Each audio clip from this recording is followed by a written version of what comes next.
Bonsoir, mesdames et messieurs. Bienvenue à notre Facebook Live en direct avec Maya, votre animateur Justin Stabili. Je suis très content d'être ici ce soir pour parler du patrimoine national de la Chine. Et ce soir, nous sommes dans la chapelle à la maison mère des Sœurs de Sainte-Anne, ici même à la Chine. Donc, patrimoine Maya ce soir. J'aimerais en tout premier lieu remercier Sœur Bourgon qui nous a permis de rentrer ici ce soir parce qu'on n'est pas dans les heures habituelles d'ouverture de la maison mère. On nous a permis de venir le soir pour nous permettre de filmer ce Facebook Live spécial inspiré du 350e de la Chine. On parle de patrimoine national. Alors, nous avons 3 points ce soir pour vous. On va commencer avec l'importance du patrimoine national à la Chine, la situation actuelle dans nos musées ici même, et aussi quels sont les engagements de Projet Montréal par rapport à la culture ici à la Chine. Donc, commençons par le patrimoine des Sœurs. Quelle est son importance? On sait qu'ici, en 2017, au Québec, on est dans une société un peu plus laïque, donc beaucoup moins pratiquante qu'auparavant. Donc, quel est le legs qu'on va avoir ici avec les Sœurs? Bien, c'est très important de comprendre l'importance de l'histoire des Sœurs de Sainte-Anne, parce que c'est une histoire qui a une importance nationale. Les Sœurs ici, qu'on connaît très bien, ont fondé plus de 140 écoles à travers le Canada, aux États-Unis, et en ce moment, elles dirigent même 19 écoles en Haïti. Il y a des sœurs qui sont ici, mais il y a aussi des sœurs qui habitent en Haïti. Il y en a plus de 200, je crois, là-bas, et ça va très bien. Ils sont même en train en tout cas, ils travaillent à construire des écoles, ils aident énormément la société là-bas. Et même ici, tout ce bâtiment, à un moment donné, bien, il sera légué aussi à la Chine, et on en est extrêmement heureux. Il va y avoir un projet qui va se faire éventuellement, et toute cette incroyable chapelle, bien, on souhaite faire quelque chose d'extraordinaire avec, et pour que la société tout entière en profite. Et on est privilégié d'être ici aujourd'hui, ici. Je l'apprécie. Pour ceux et celles qui viennent de nous rejoindre, c'est un Facebook Live, mais la vidéo va être disponible aussi dans la rubrique vidéo à la fin du vidéo. Vous pouvez commenter, partager, liker également. Si vous avez des questions pour nous, les écrire, on va essayer de vous répondre en temps réel ici même. Donc, pour ce qui est du patrimoine aussi industriel, la dernière fois, on est allé au Dominion Bridge ensemble, un très, très gros terrain qui est dans la Chinesse, justement, oui, avec une grosse histoire. C'est notamment là qu'on avait produit des armes, si je ne me trompe pas, durant la Première, Deuxième Guerre mondiale. Oui. C'est aussi l'acier pour les chemins de fer et ces trucs-là. Est-ce que tu peux m'en parler un peu plus de la Dominion Bridge? C'est aussi une industrie qui est un patrimoine, une valeur nationale, parce que c'est là que le CP a fabriqué tout l'acier qui a servi à faire le chemin de fer de l'Est en Ouest du Canada. Et d'ailleurs, les sœurs, c'est ce qu'elles ont fait. Elles sont allées de l'Est en Ouest du Canada, et même avant le chemin de fer, elles sont passées par le canal du Panama en bateau pour aller construire leurs premières écoles et les premiers hôpitaux à Vancouver. Alors, c'est vraiment, à partir de la Chine, on est allé jusqu'à l'autre bout du Canada. C'est pour ça qu'on parle de patrimoine de valeur nationale. Et non seulement qu'il y a un héritage ici dans le bâti, mais il y a aussi un héritage dans les objets et dans les archives. Et là, il y a tout un travail qui se fait parce que les sœurs veulent que cette histoire continue, que l'histoire soit racontée, leur histoire à elles. Et il n'y a pas seulement, on va garder certaines archives, mais il y a des archives qui vont déjà à l'Hôtel Dieu, qui va être transformé en un centre de documentation avec d'autres documents religieux de la ville de Montréal. Et il va aussi avoir des objets que la Chine a préservés. Alors, je suis très contente qu'on a réussi à faire ça pendant notre mandat, comme le Musée des Sœurs a dû fermer. Nous, on a pris en charge de sélectionner avec les sœurs, avec leurs muséologues à nous et avec nos muséologues, on a défini quels objets étaient les plus importants. Il y en a 1000 et en ce moment, ils sont dans une collection, mais on n'a pas d'espace encore. Alors, tout ça est à redéfinir. D'accord, parfait. Puis le patrimoine autochtone également. Moi, personnellement, ce que je me rappelle de ce qu'on m'a appris au primaire, bon, il y avait le commerce de fourrure ici à la Chine. Mes connaissances sont plutôt limitées à partir de là. Est-ce que tu as autre chose à rajouter par rapport au patrimoine autochtone? Oui, tantôt, tu me parlais, puis tu disais la chose que tu savais à propos de la Chine, c'est qu'il y a eu un massacre. Oui, aussi, le massacre. Il y a eu un massacre, il y a eu la traite des fourrures, puis le massacre, puis ça s'arrête pas mal là. Mais ce que les gens ne savent pas, c'est que c'est à la Chine qu'on a le plus riche patrimoine autochtone. C'est ici qu'on trouve le plus d'artefacts de toutes les nations, de tout le Québec. C'est ici à cause qu'il y avait une sorte de confluent, il y avait les rapides, la rivière de l'Outaouais, il y avait plusieurs rivières qui se mêlent ici, et il fallait arrêter ici. Alors, les Autochtones venaient ici même avant les Blancs faire de la traite entre eux. Alors, par après, c'est devenu plus important. Et les Autochtones n'ont pas juste fait la traite de la fourrure ici, ils ont collaboré à bâtir les structures d'acier. Toute la ville moderne du Canada, les ponts, le pont Jacques-Cartier, le pont Victoria, tous ces ponts-là ont été construits surtout avec les Mohawks qui habitent tout près. Alors, oui, alors la collaboration, elle a continué. La collaboration, elle a continué aussi dans la Première et la Deuxième Guerre. Les Autochtones sont très frais, surtout les Mohawks, c'est des warriors. Ils étaient très contents de participer avec nous, très fiers de ça. Alors, notre collaboration, elle a duré depuis le début, et surtout avec le Québec. Alors, c'est quelque chose que la politique culturelle du Québec et de Montréal en ce moment, on reconnaît dans une période de réconciliation et de mise en valeur de cette contribution importante que les Autochtones ont fait à nous. Oui, il y a eu des guerres, mais on a aussi travaillé ensemble. Et c'est ça qu'on veut mettre en valeur. Alors, la politique culturelle de Montréal aimerait mettre en valeur, et nous, on est les mieux placés en ce moment à la Chine pour mettre en valeur cet exploit. Parfait. Donc, ça vient clore cette petite entrée de l'importance du patrimoine national de la Chine. Si on parle dans une situation actuelle de nos musées, donc, encore une fois, ce que je connais des musées à la Chine, c'est celui du commerce sur le bord de l'eau, commerce de fourrure, pardon. Donc, j'ai visité une couple de fois que j'ai bien apprécié. Mais est-ce qu'il y en a d'autres à la Chine, des musées, que vous et moi, on pourrait aller visiter bientôt?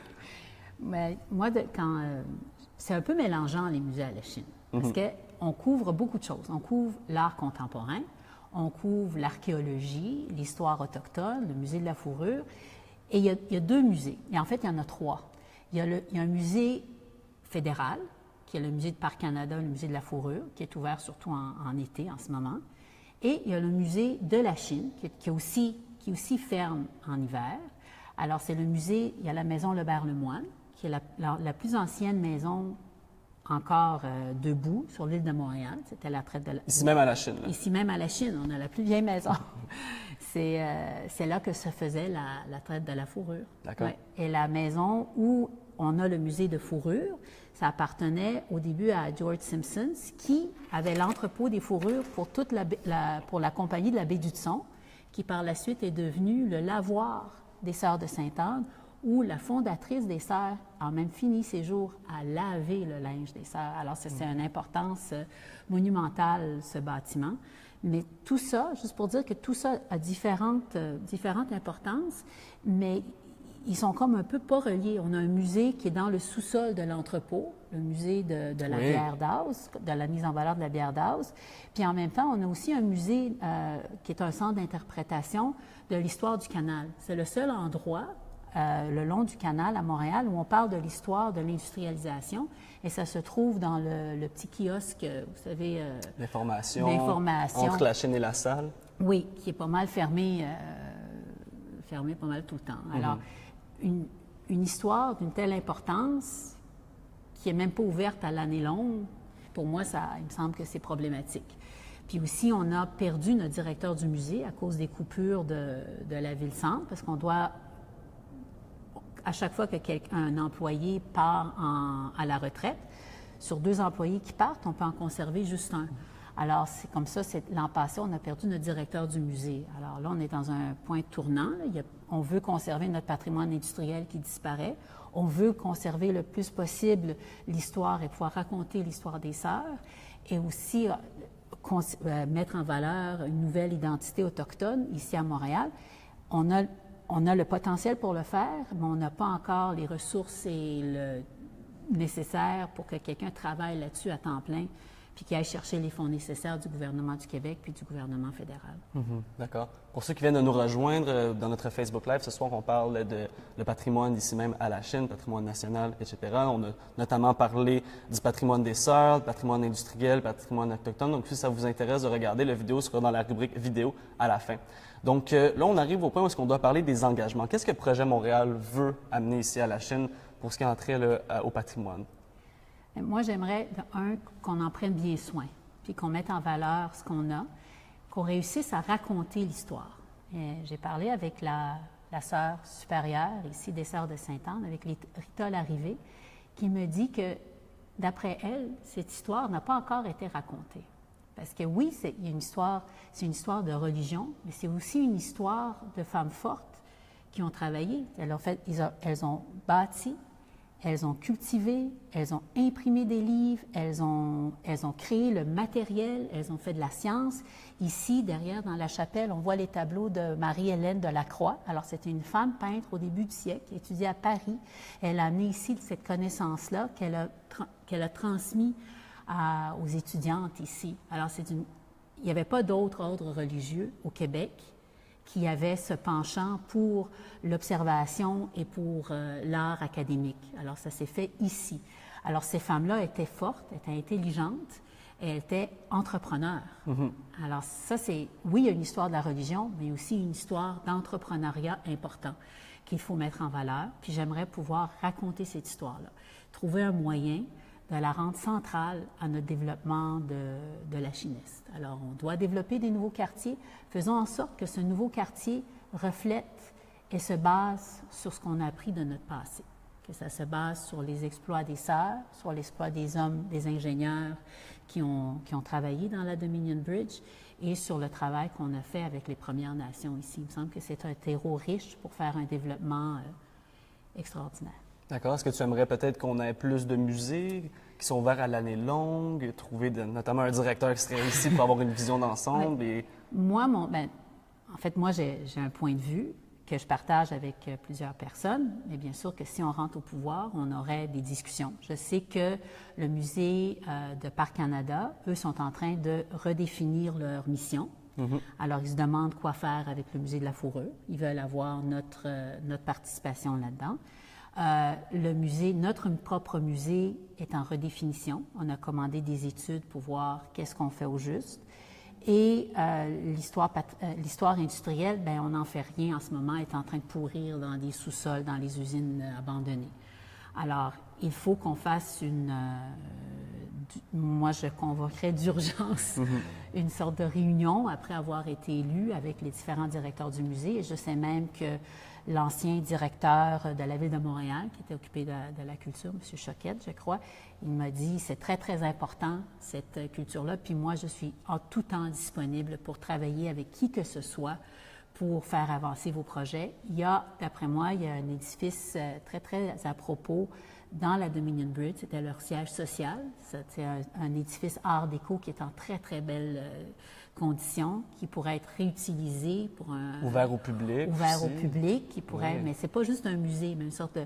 Puis pas juste un centre d'interprétation. On pourrait utiliser les technologies nouvelles, la numérisation, la mise en scène. En tout cas, c'est très éclaté aujourd'hui comment on peut raconter l'histoire d'une manière immersive, d'une manière... c'est très varié. Puis c'est pas juste moi qui aurais l'idée, ça serait la communauté la chinoise et aussi les spécialistes qu'on ferait rentrer, puis les gens de la ville pour en discuter, mais il faut que quelqu'un s'en occupe. On a le potentiel ici, puis après le centre-ville, après le Vieux-Montréal, c'est à Lachine qu'il y a le plus d'histoire, où le patrimoine est le plus riche. Puis pendant des années, on a beaucoup investi dans le Vieux-Montréal. On a investi dernièrement des centaines de millions à mettre en valeur. Quartier du spectacle.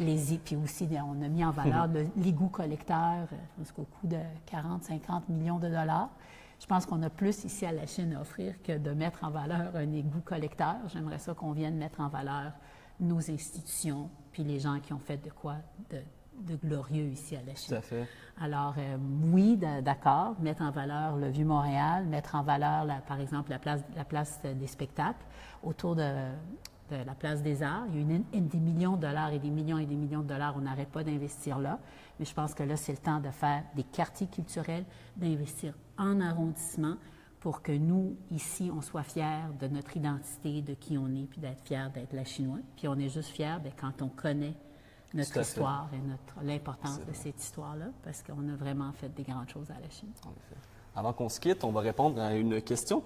Donc, quel est le rôle du patrimoine dans l'urbanisme? Quand on